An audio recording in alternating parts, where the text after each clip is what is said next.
Holy Spirit is a proposition that varies in its description according to the priest that proclaims it. How are we to tell the false prophets from the real prophets? Jesus said, "By their fruits you will know them." This passage suggests that we should look at what we can actually see in order to determine what is of ultimate importance.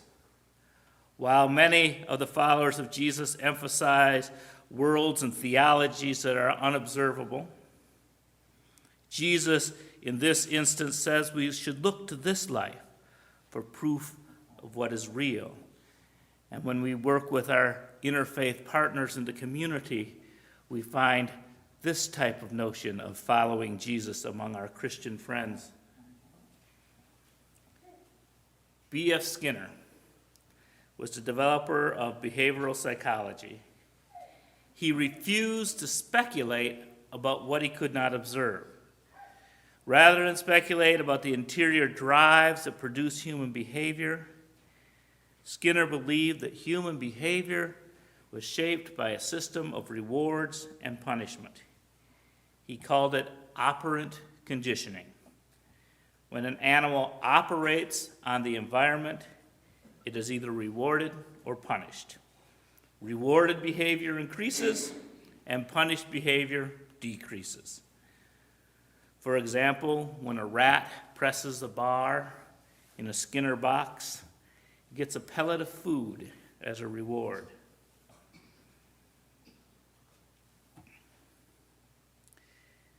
That is known as positive reinforcement. It's receiving pleasure.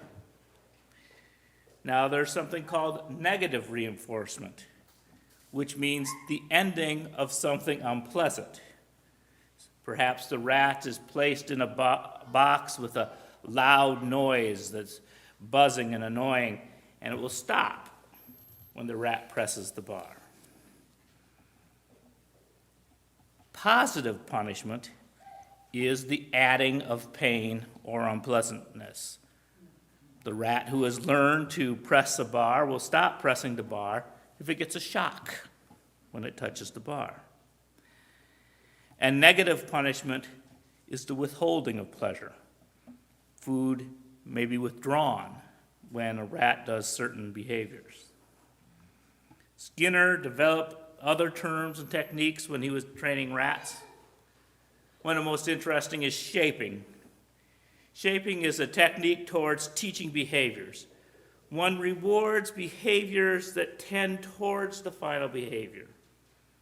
To build the behavior such as a rat pressing the bar, you might first give a pellet of food anytime the rat kind of looks in the direction of the bar. And then once they learn that behavior, you give them a pellet of food if they happen to move closer to the bar. And then once they learn that, you give them a pellet of behavior, a pellet of reward if they actually press the bar. And he also developed methods of extinguishing behaviors or stopping them. By removing the reward or adding punishment, a rat will stop doing whatever you've taught it to learn. But he also discovered a paradox. That partial reinforcement schedules are harder to extinguish. Now, a partial reinforcement schedule means that you're not getting a pellet every time you press the bar. That once the rat starts pressing that bar, you start reducing the reward, maybe giving them a pellet every 3 out of 4 times, then 50% at a time, or 1 out of 4 times, or eventually 1 out of 50 times. And what you see is the rat starts pressing the bar more fervently because he's learned that he doesn't get it with every time. He has to really work at it. Another example could be a child learning how to pray. At first, the parent watches at the bedside whenever the child prays. The parent hears what the child wants and make sure the child gets it. Prays for a ball, the next day a ball appears. As the child grows, sometimes prays without the parent hearing, and that doesn't get rewarded as frequently. And a partial reinforcement scale is established, and the child begins to pray more fervently. Addictions can be formed this way as well. The drug of choice, usually the first time you take it, is a positive reward. And then if a person starts going through withdrawal and takes another dose, he has the pain removed, which is a negative reinforcer, plus the positive effect of the drug. But biologically, it starts taking more and more of the substance to achieve the both positive and negative reinforcement effects. And a partial reinforcement schedule is developed, and the behavior becomes more fervent and harder to extinguish. Think about golf. I've never played because I'm afraid of it. Because I have noticed that an occasional good hole can keep a player hooked for several rounds.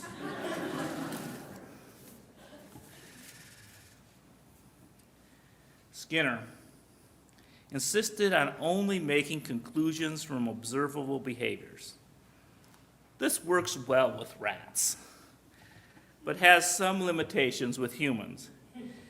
For humans report having thoughts, and thoughts are unobservable. Behavioral psychology has been modified somewhat by those who count thoughts as a type of human behavior, and also that thoughts can function as rewards or punishments for behavior. For example, after doing something, some people have guilty thoughts and feelings that are a punishment that reduces the likelihood of a behavior being repeated. However, the mind is a very flexible thing because many of us are able to indulge in guilty pleasures.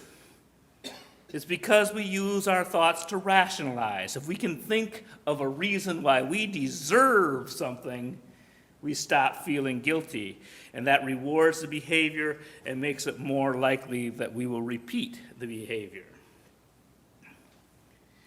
This idea of thinking of thoughts as behaviors is broadly known as cognitive theory. And one proponent of cognitive behavioral theory was Albert Ellis, who developed rational emotive therapy. Both Skinner and Ellis objected to religion, but for different reasons. Skinner objected because he found religious ideas just unobservable and unprovable.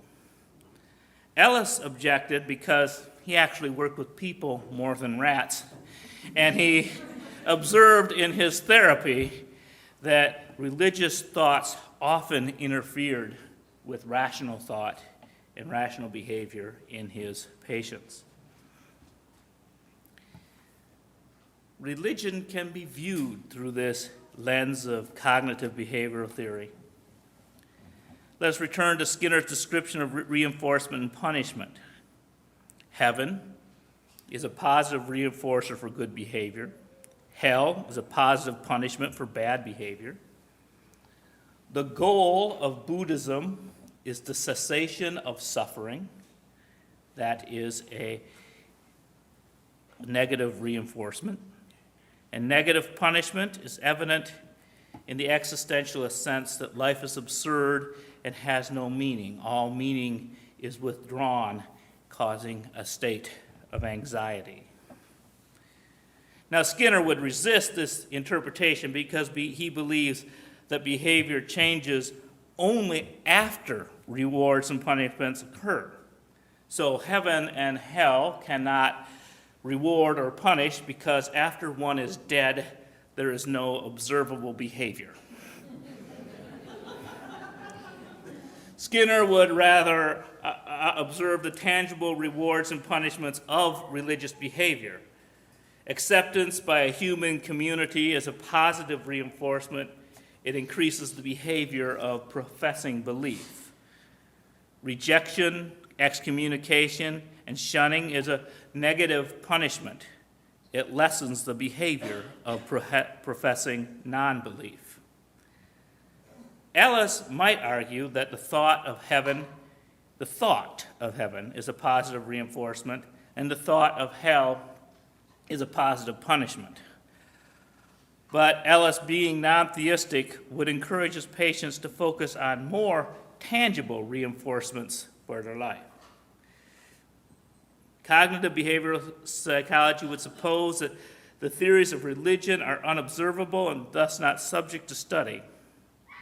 Ellis focused on behavior that is self-directed and not attributed to a higher power. To say that God or the devil made me do something is shirking my responsibility as a human being. In the case against religion, Ellis writes, religious commitment also frequently has its serious disadvantages, since it tends to be obsessive-compulsive, and it may well interfere with other kinds of healthy commitments, such as deep involvements in sex, love relations, and scientific pursuits, and even artistic endeavors.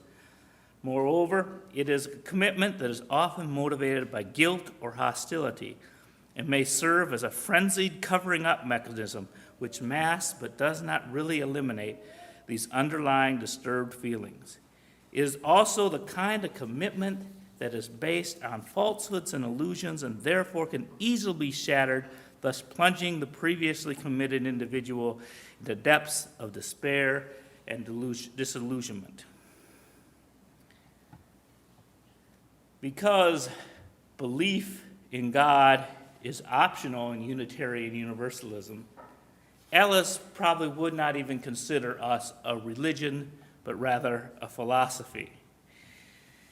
Skinner would ignore the supernatural claims of religion and focus on the theme of social systems that create contingencies of reward and punishment. In his book, Walden 2, he even envisions a utopian community where rewards and punishments are well placed. He argued that positive reinforcement was the most effective shaper of behavior, and he critiques of churches and other social systems is that they rely too much on punishment. Because he believed that punishment didn't really build good behaviors. You can teach a behavior with positive reinforcement. But punishment teaches you not to get caught. And so there's a difference between teaching a child to do good things and teaching a child not to get caught. So, as Unitarian Universalists, what punishment and reward systems does this faith offer? I'm going to begin with the concept of negative punishment, the removal of something pleasurable.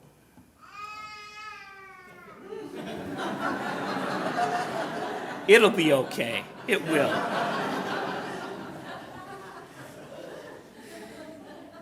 Unitarian Universalism removes the pleasure of being certain. This is probably our biggest barrier to attracting new members. I have observed that most people enjoy having the answer. It gives life predictability.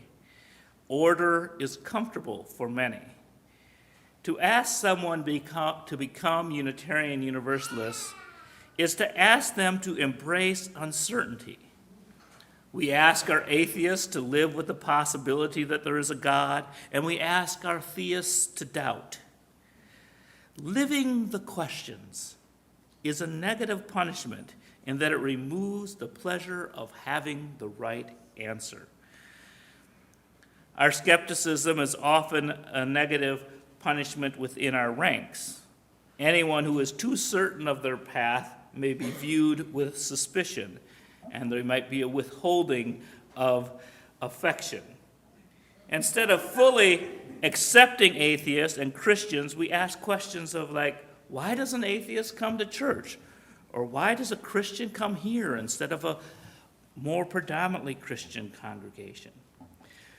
By withholding full acceptance of those that have specific viewpoints, instead of entering into conversation with them, it reduces the attendance of people at our events. It's a barrier to growth.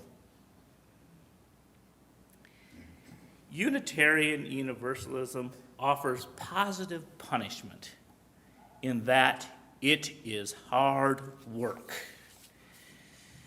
We ask people tough questions.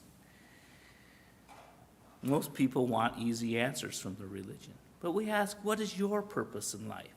Are you as accepting of others as you could be? We are not the religion for the lazy.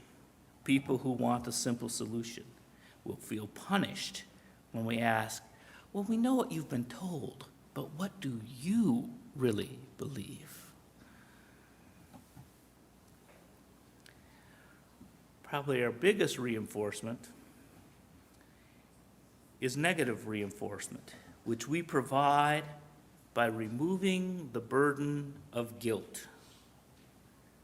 Many come to us with pain inflicted upon them by being called sinners for one reason or another. People come to our services and say, finally, a place that lets me be me. I no longer have to pretend that I do not have questions. I no longer have to hide my love in a closet. And Unitarian Universalism provides positive reinforcement by offering an open-minded community to those who come here. Offering acceptance of one another is a rare and precious reward. We offer a positive spin on uncertainty. True believers in Unitarian Universalism believe that uncertainty is not a negative punishment. It is a positive reinforcement when presented as freedom of choice. Freedom to use one's own mind may be scary at first, but the rewards are sustaining. Freedom is a partial reinforcement scale. Sometimes in our freedom, we will make mistakes and not be rewarded. But then we are rewarded with the freedom to try again and again. The hard work that some perceive as positive punishment can also become a reward.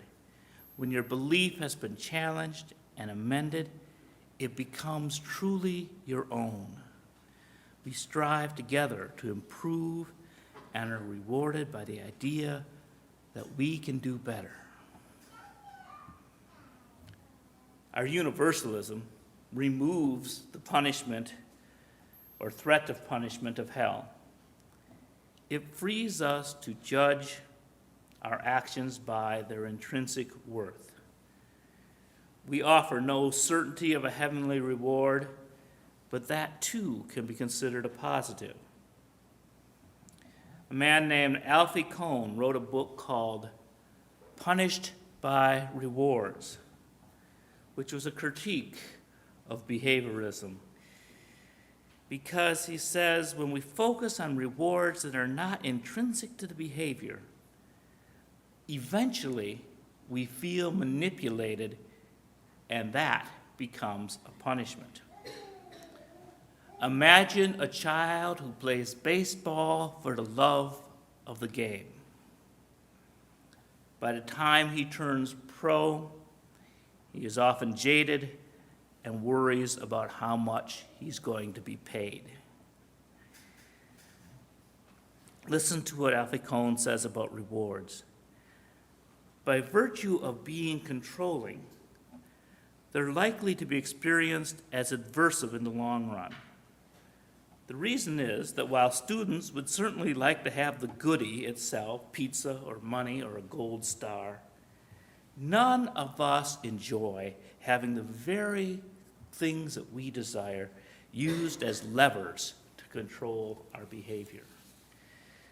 So it's the contingency of the goody. Do this and you'll get that accounts for its punitive status over the long haul.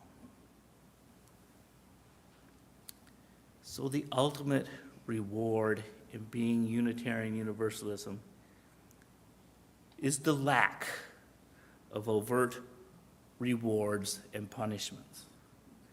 We are a voluntary religion, not a manipulative or coercive one.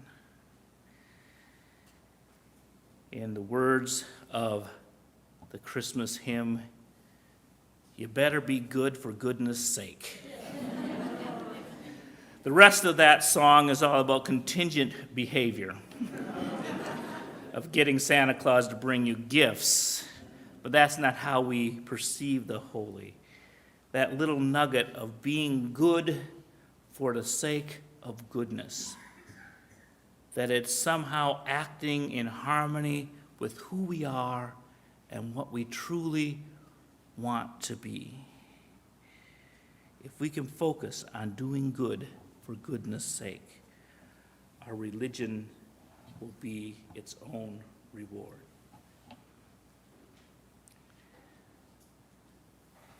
I'm sitting in a room with psychologists, neurosurgeons, doctors, social workers, and I'm sure there are opinions out there. And so one of the things that I found most rewarding the first time I came to Unitarian Universalist Fellowship was the freedom after the sermon to get up and disagree with the minister. Here's your chance.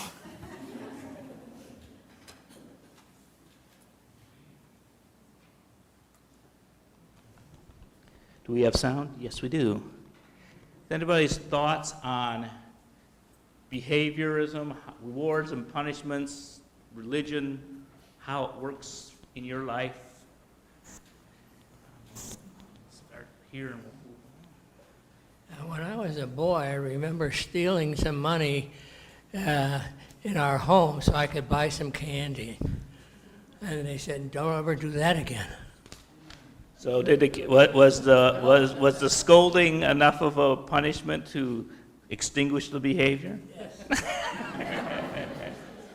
You occasionally endorse the Buddhist, and the simplest way to describe the Buddhist is itness. This is it. Enjoy it and be satisfied with it. Yes, that non-desiring and rewards and punishments lose all, in the Buddhist thing, rewards and punishments lose all hold on your life if you're living just in the moment and you don't have desire.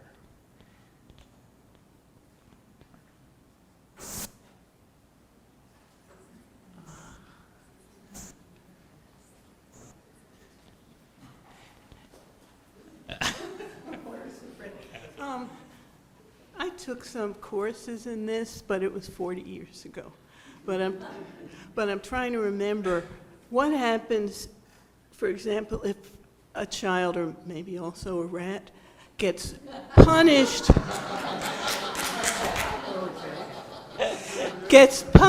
and rewarded for the same behavior. In other words, sometimes gets shocked, sometimes gets candy, pellet, whatever, for the same behavior. My recollection is they go a little crazy. It's like, and I was just thinking about children and thought, no, Yeah, I mean, it reduces predictability in the environment, and it does cause a little bit of craziness. And there are studies by a man named Seligman who had dogs get shocked no matter what they did, and what they did is, and they don't do this anymore. This is one of the classic studies of why we need to have more ethical supervision of animal studies. But what we learned from that study was that a person who finds that nothing works has learned helplessness, and that's a symptom of depression, a sense that, why should I do it? If you ever talk with somebody who's in the depths of depression, if you even present things that they used to like, it's just like, no, that won't work, no, that won't work. And that's why sometimes we need medicine to bring their brain to a different place. Well, certainly behavioral psychology informed a lot of the training that I had.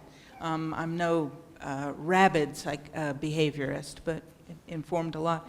And it continues to inform it as I work with organizations and managers and so on. And I find that the mix of religion in organizations, because people bring their religion into organizations, and how that gets talked about is often punished and or rewarded, and how that impacts then the treatment of others in organizations also brings into it. So I think it's a useful thing to think about and to realize to what extent our actions either do create predictable patterns or unpredictable craziness. And unfortunately, a lot of managers wind up doing the latter in organizations.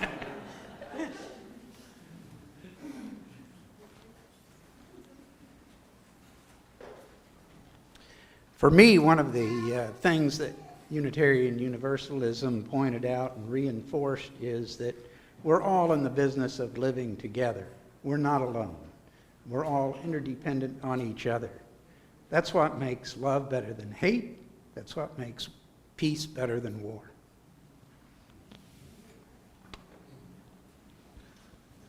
I don't know if this offers any great insight, but I thought it was interesting that the two members of my family who I've had any kind of significant discussions about what I've found in this fellowship, their final questions to me were both, what about salvation? Because it's the idea that if they've only been presented with a religion that is contingent, the idea of a non-contingent religion is difficult. I just wanted to make one point that rung from you in your talk, was that as parents, we often use things children love to manipulate their behavior, and we're thinking about the behavior we're trying to change, but we're not thinking about what we're doing to the behavior that they love that we're manipulating.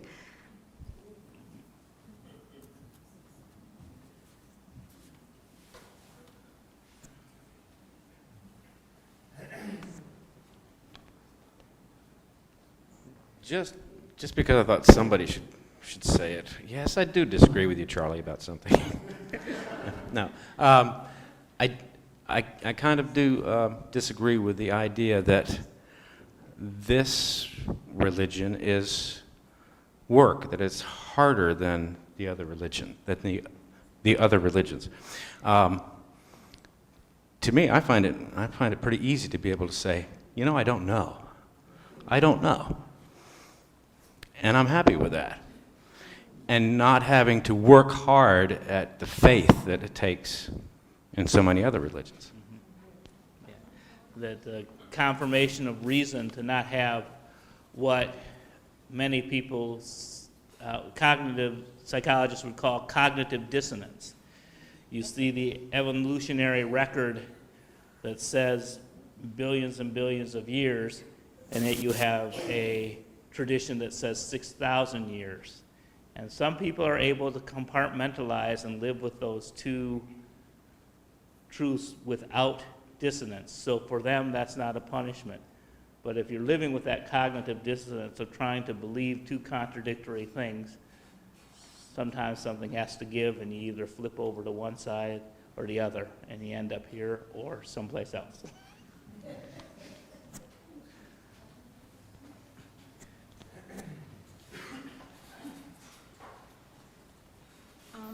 Coming from a very Christian family and, still studying and learning, I think it's really interesting what he was saying about faith. That's the conversation my parents and I have a lot is, well, what about, they feel like they have to have some definite answer. They have to have some specific, guidelines that they have to follow. And I often say, well, you just be good because it's the right thing to do, not because of what's going to happen if you don't. And they don't seem to understand that sometimes they're worship or they're practicing religion out of fear more so than anything else because, well, if I don't do this, I'm going to go to hell. Well, you don't do it because it's wrong. You don't steal a cookie because you shouldn't steal a cookie, not because, oh God, I'm going to go to hell if I steal this cookie, or maybe I'll get a chance to ask for forgiveness for stealing this cookie so I can go ahead and steal the cookie, so they so, I mean, That's avoiding punishment. so it just comes back to doing the right thing, like you said, for goodness sakes, because it's the right thing to do, not because of what's going to happen if you don't.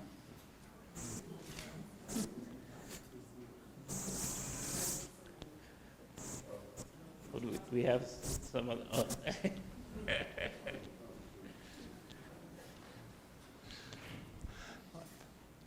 The question, or the thing that runs through my mind is, I think we're positing the most fundamental religion that's based on belief in specific words and doctrines against those religions that are based on faith. And I don't think you will find those there are many congregations around town that live in the question and live without the absolute answers.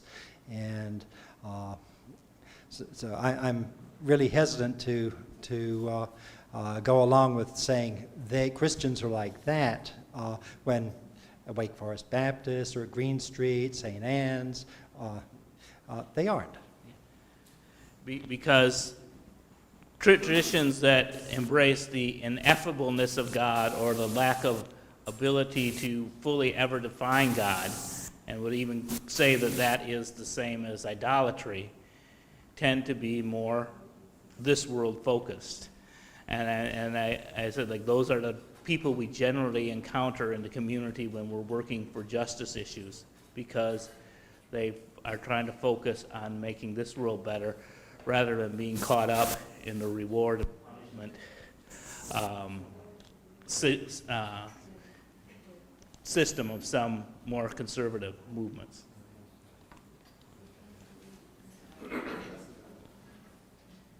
Sir, perhaps you can help me with this one. When I was a couple of years old, I had a nanny, a wretched person. And she would tell me to put 2 lumps of sugar on the windowsill, and the stork, she said, the stork would bring me a baby. I put, oh Lord, scores of lumps of sugar on the windowsill over the years. In fact, I 2 lumps just a few minutes ago before I came in. And I never got a baby, nor did I crave. I didn't care about it at 2 years old. Who wants a baby? What's the deal on this? Well, obviously it made an impact, and that maybe the reward that you were reacting to was the approval of this wretched lady. That might have been the only behavior that you did that she approved of. And so whether you wanted a baby or not, you figured, I can keep this lady out of my hair if I put 2 lumps of sugar on the windowsill. It doesn't make any sense, but it makes my life better. Skinner would call that superstitious behavior.